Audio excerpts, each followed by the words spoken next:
The Anti-Federalist Papers, Section 1. Centinel, Letter 1. October 5th, 1787. To the Freeman of Pennsylvania.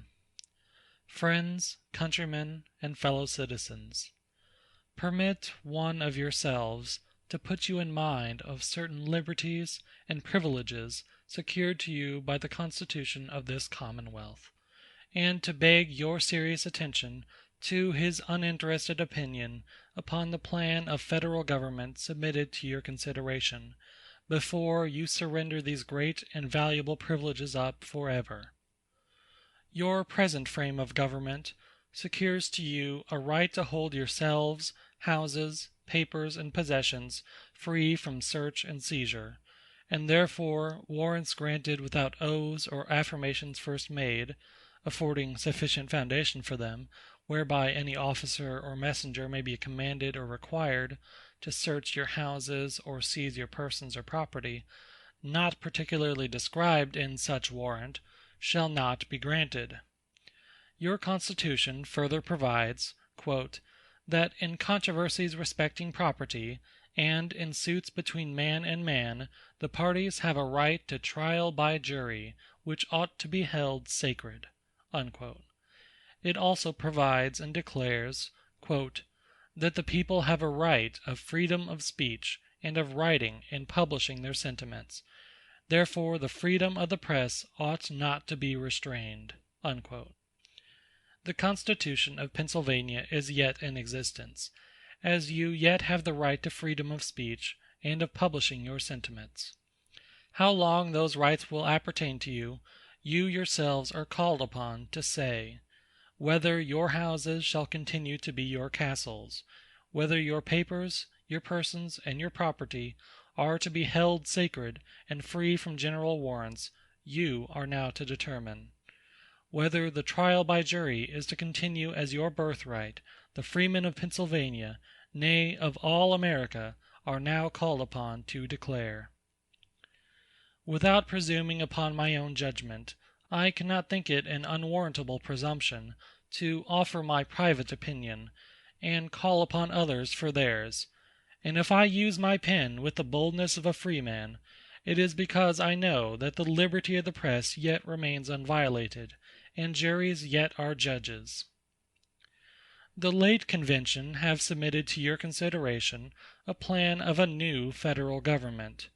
The subject is highly interesting to your future welfare, whether it be calculated to promote the great ends of civil society, viz., the happiness and prosperity of the community. It behoves you well to consider, uninfluenced by the authority of names. Instead of that frenzy of enthusiasm that has actuated the citizens of Philadelphia in their approbation of the proposed plan, before it was possible that it could be the result of a rational investigation into its principles, it ought to be dispassionately and deliberately examined, and its own intrinsic merit the only criterion of your patronage. If ever free and unbiased discussion was proper or necessary, it is on such an occasion. All the blessings of liberty and the dearest privileges of freemen are now at stake and dependent on your present conduct. Those who are competent to the task of developing the principles of government ought to be encouraged to come forward, and thereby the better enable the people to make a proper judgment; for the science of government is so abstruse that few are able to judge for themselves.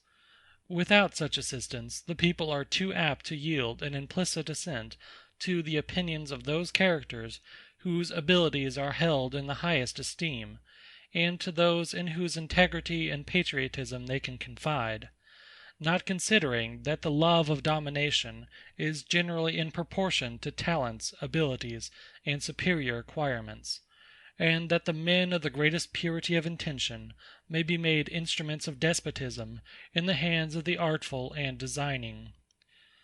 If it were not for the stability and attachment which time and habit gives to forms of government, it would be in the power of the enlightened and aspiring few, if they should combine, at any time to destroy the best establishments, and even make the people the instruments of their own subjugation.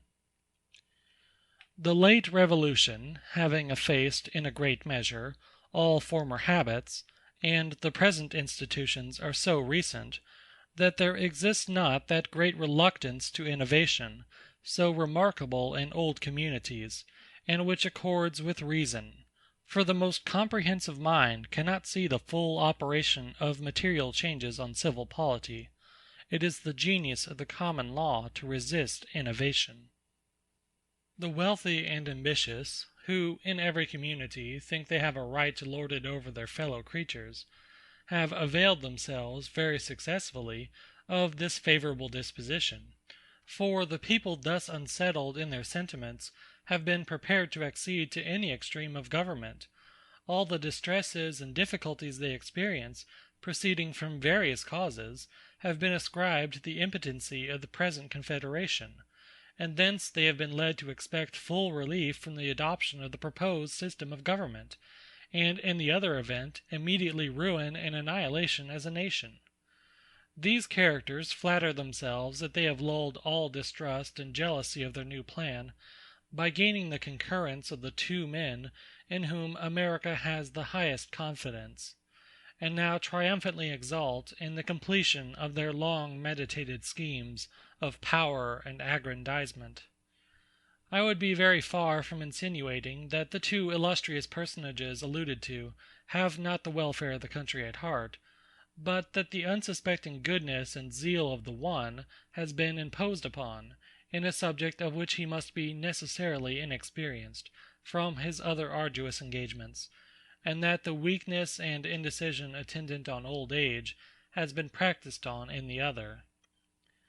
I am fearful that the principles of government inculcated in Mr. Adams's treatise, and enforced in the numerous essays and paragraphs in the newspapers, have misled some well-designing members of the late convention; but it will appear in the sequel that the construction of the proposed plan of government is infinitely more extravagant.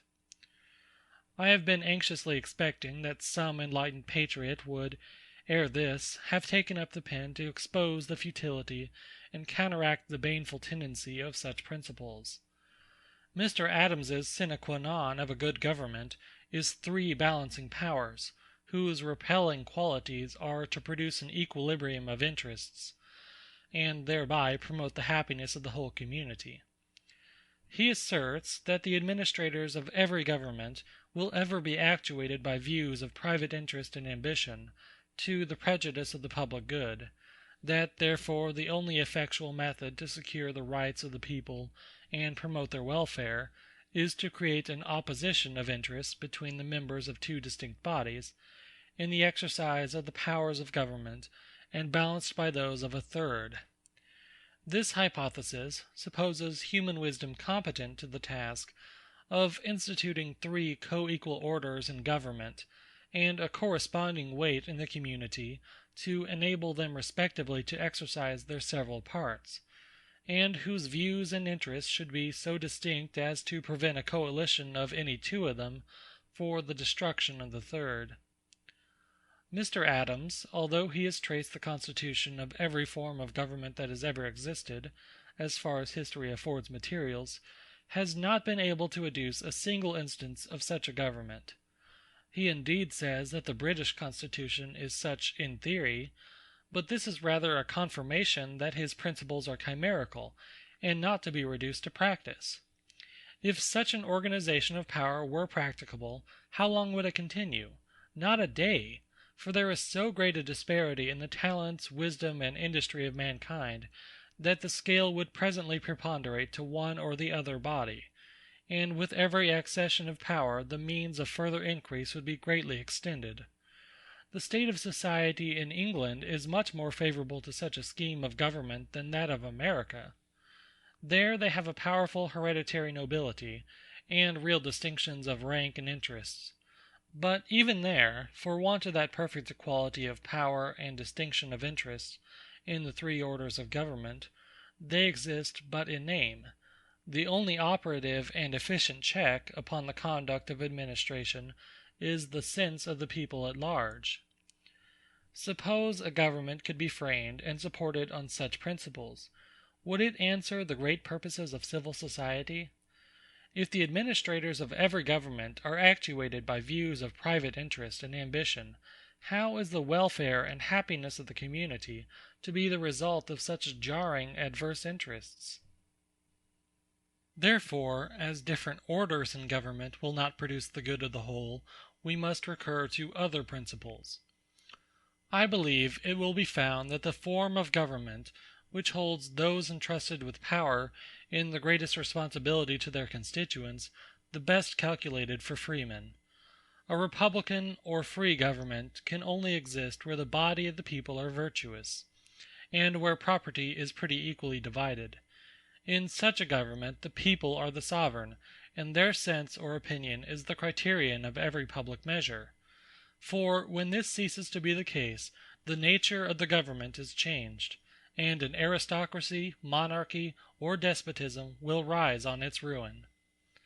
The highest responsibility is to be attained in a simple structure of government, for the great body of the people never steadily attend to the operations of government, and for want of due information are liable to be imposed upon. If you complicate the plan by various orders, the people will be perplexed and divided in their sentiments about the source of abuses or misconduct.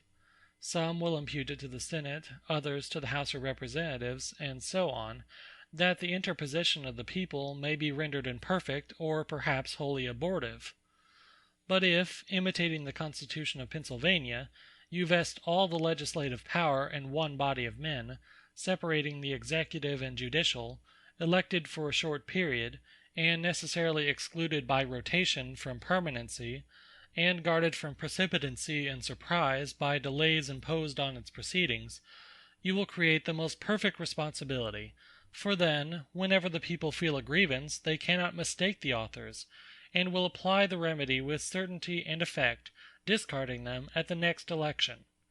This tie of responsibility will obviate all the dangers apprehended from a single legislature, and will the best secure the rights of the people.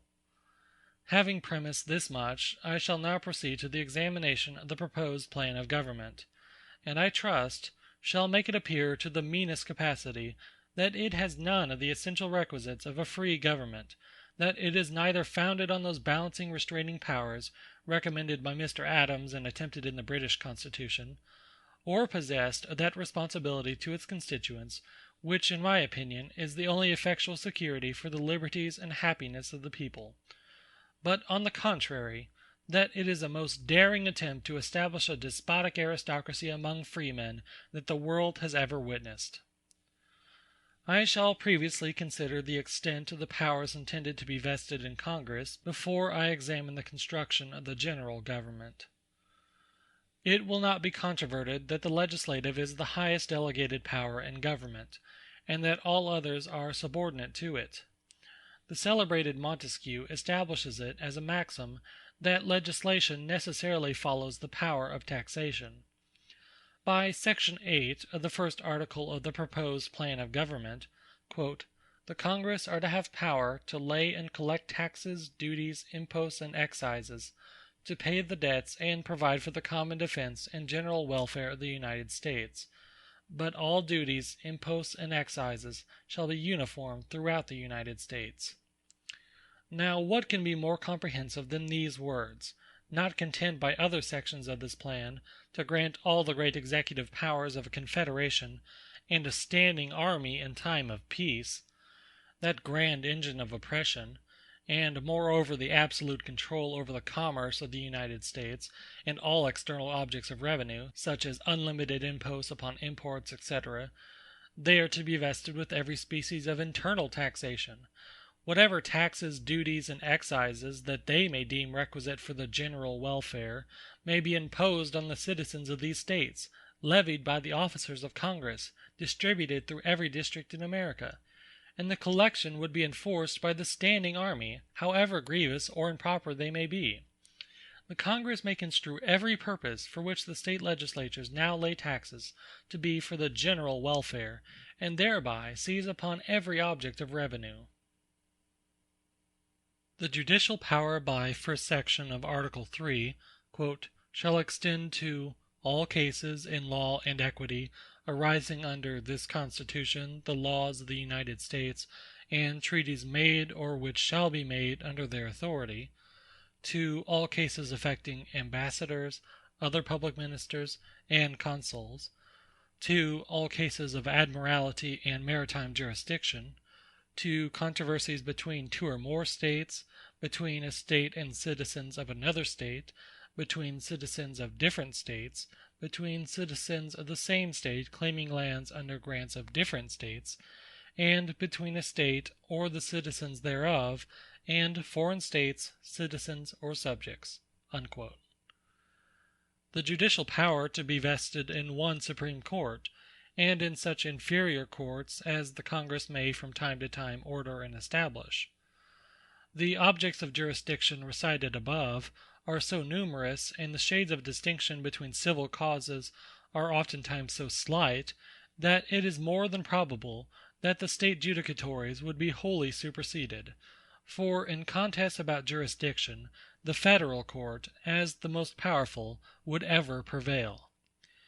Every person acquainted with the history of the courts in England knows by what ingenious sophisms they have, at different periods, extended the sphere of their jurisdiction over objects out of the line of their institution, and contrary to their very nature; courts of a criminal jurisdiction obtaining cognizance in civil causes.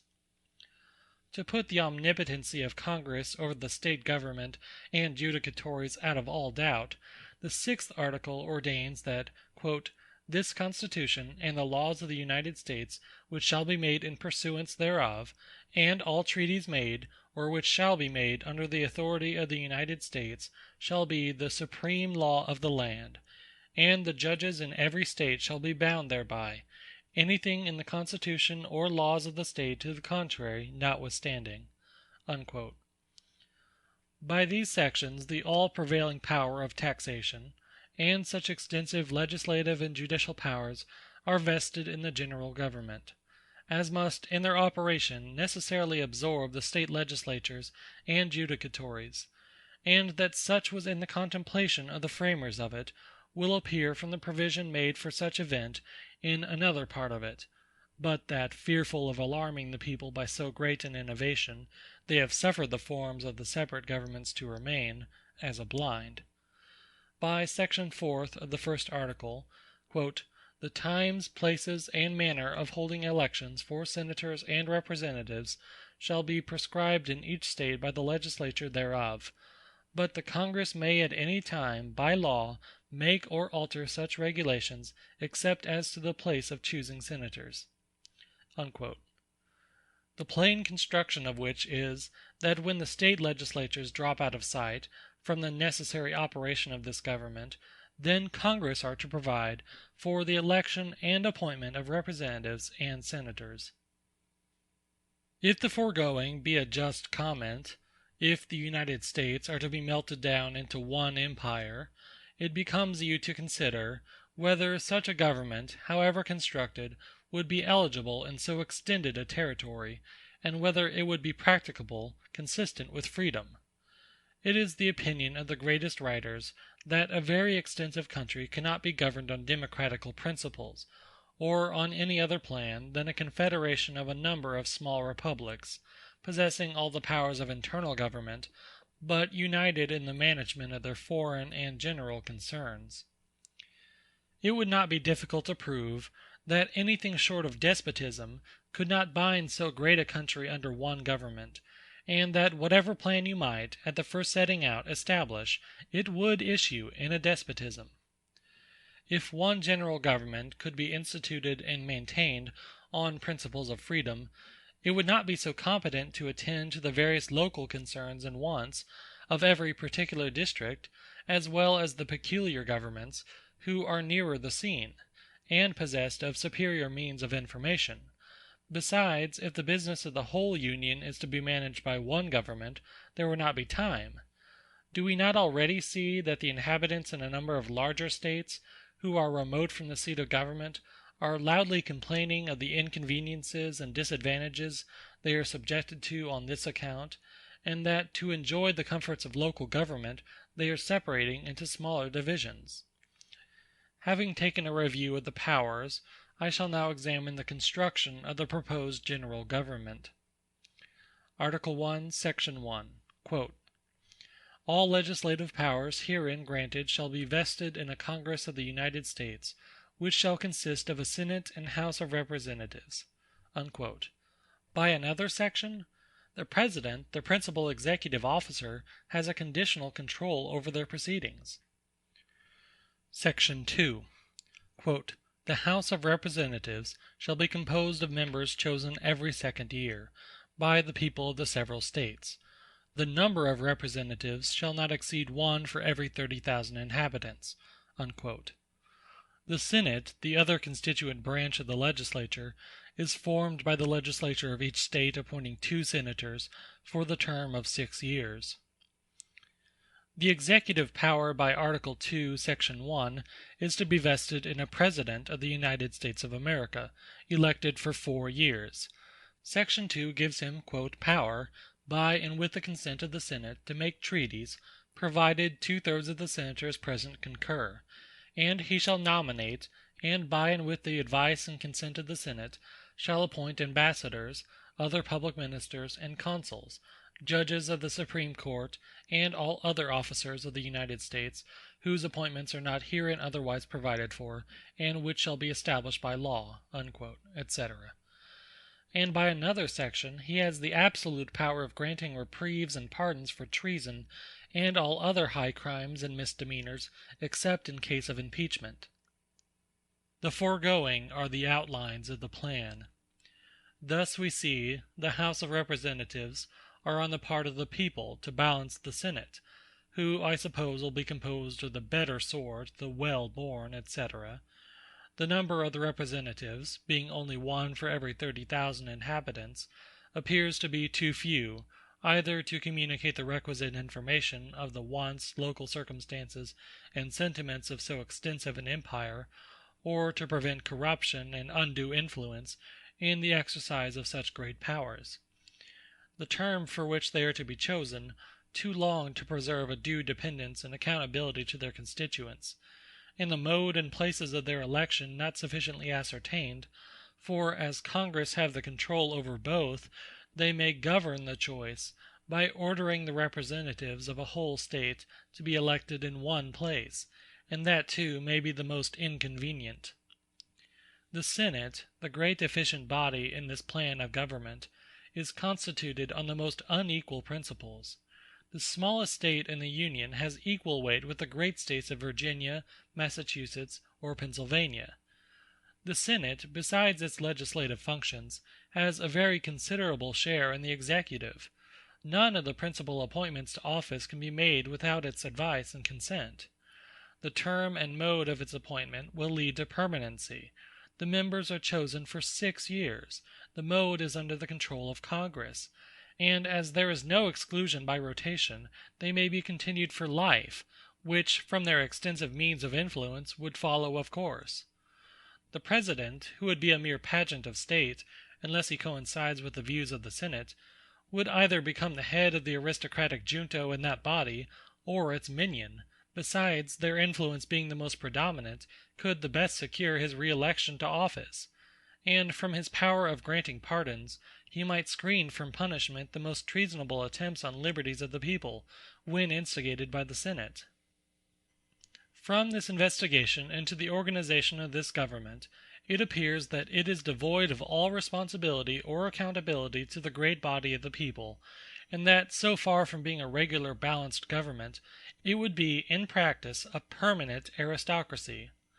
The framers of it, actuated by the true spirit of such a government, which ever abominates and suppresses all free inquiry and discussion, have made no provision for the liberty of the press, that grand palladium of freedom, and scourge of tyrants, but observed a total silence on that head.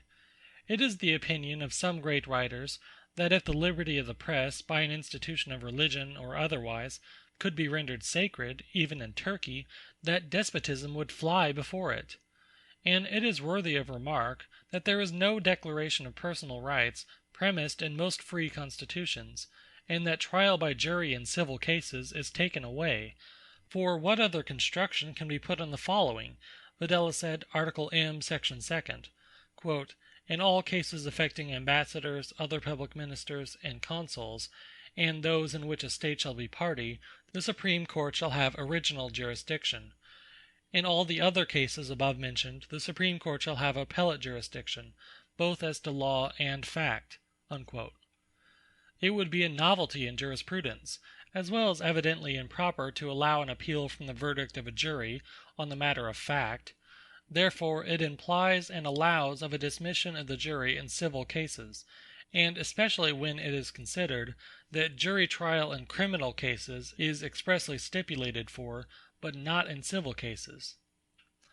But our situation is represented to be so critically dreadful, that, however reprehensible and exceptionable the proposed plan of government may be, there is no alternative between the adoption of it and absolute ruin.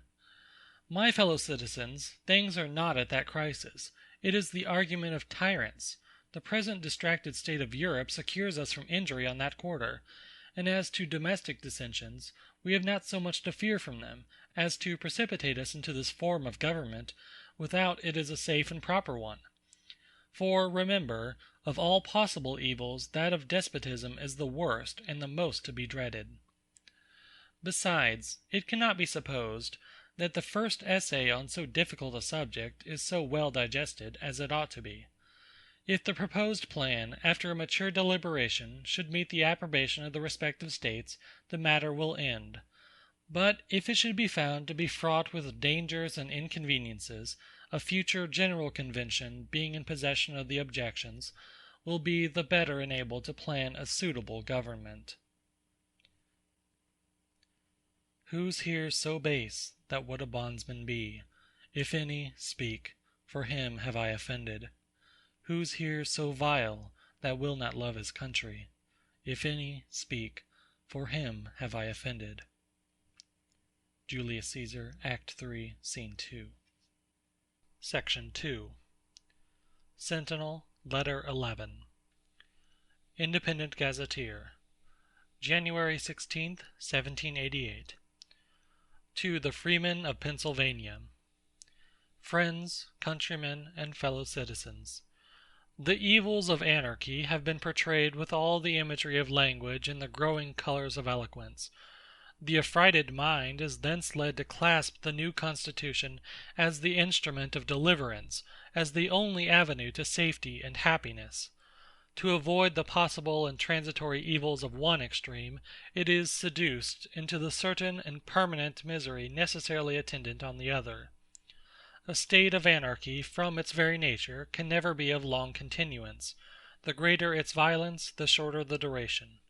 Order and security are immediately sought by the distracted people beneath the shelter of equal laws and the salutary restraints of regular government; and if this be not attainable, absolute power is assumed by the one, or a few, who shall be the most enterprising and successful.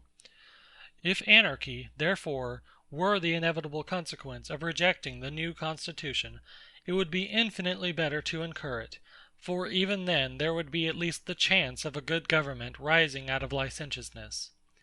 But to rush at once into despotism, because there is a bare possibility of anarchy ensuing from the rejection, or from what is yet more visionary, the small delay that would be occasioned by a revision and correction of the proposed system of government, is so superlatively weak, so fatally blind, that it is astonishing any person of common understanding should suffer such an imposition to have the least influence on his judgment; still more astonishing that so flimsy and deceptive a doctrine should make converts among the enlightened freemen of America, who have so long enjoyed the blessings of liberty.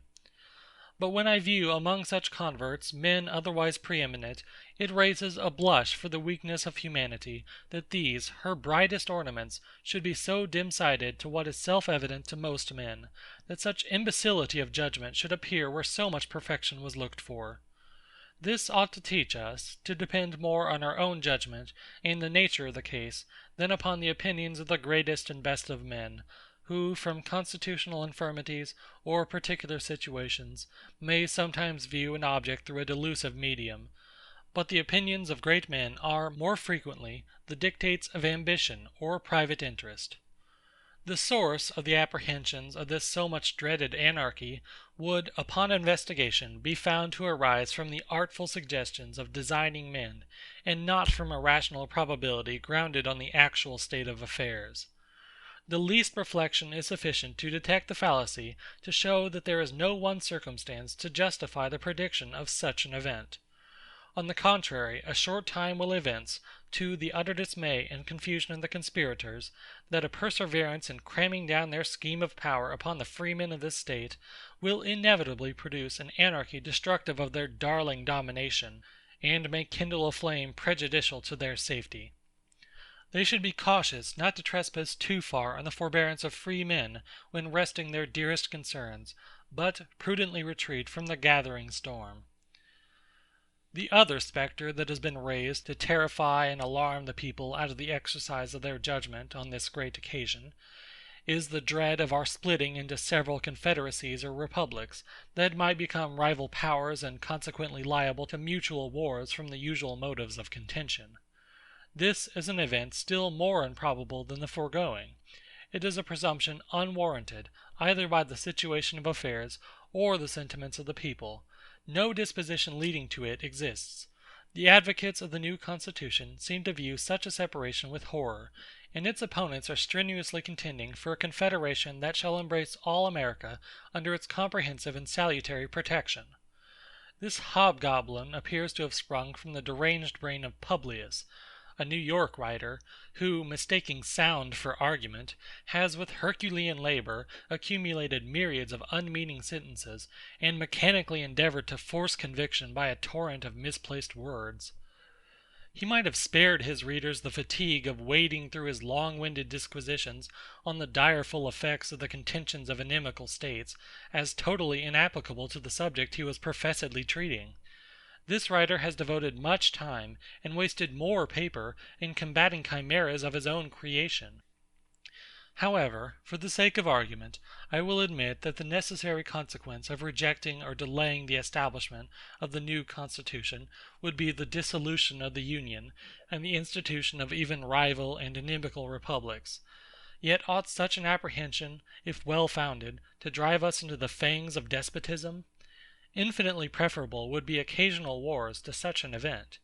The former, although a severe scourge, is transient in its continuance, and in its operation partial; but a small proportion of the community are exposed to its greatest horrors, and yet fewer experience its greatest evils. The latter is permanent and universal misery, without remission or exemption. As passing clouds obscure for a time the splendor of the sun, so do wars interrupt the welfare of mankind; but despotism is a settled gloom that totally extinguishes happiness.